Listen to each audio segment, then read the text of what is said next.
Gas ಸ್ಫೋಟಗೊಂಡ ಪರಿಣಾಮ ಮನೆಯಲ್ಲಿದ್ದ ತಾಯಿ ಹಾಗೂ ಮೂವರು ಮಕ್ಕಳು ಸುಟ್ಟ ಗಾಯಗಳೊಂದಿಗೆ ಆಸ್ಪತ್ರೆಗೆ ದಾಖಲಾಗಿರುವ ಘಟನೆ ಮಂಜನಾಡಿ ಗ್ರಾಮ ವ್ಯಾಪ್ತಿಯ ಕಂಡಿಕ ಎಂಬಲ್ಲಿ ನಡೆದಿದೆ.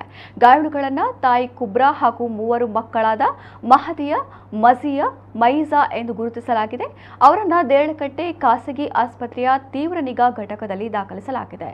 ಕಂಡಿಕ ನಿವಾಸಿ ಮುತ್ತಲಿಬ್ ಎಂಬುವರ ಮನೆಯಲ್ಲಿ ಈ ಘಟನೆ ನಡೆದಿದ್ದು, ಮುತ್ತಲಿಬ್ ವಿದೇಶದಲ್ಲಿದ್ದಾರೆ. ಅವರ ಪತ್ನಿ ಕುಬ್ರಾ ಮತ್ತು ಮೂವರು ಮಕ್ಕಳು ಒಂದೇ ಕೊಠಡಿಯಲ್ಲಿ ಮಲಗಿದ್ದರು. ಮಧ್ಯರಾತ್ರಿ ವೇಳೆ ದೊಡ್ಡ ಸದ್ದು ಕೇಳಿಸಿದೆ. ಈ ಘಟನೆಯಲ್ಲಿ ಮನೆಯ ಮೇಲ್ಛಾವಣಿ ಸಂಪೂರ್ಣ ಹಾರಿ ಹೋಗಿದೆ.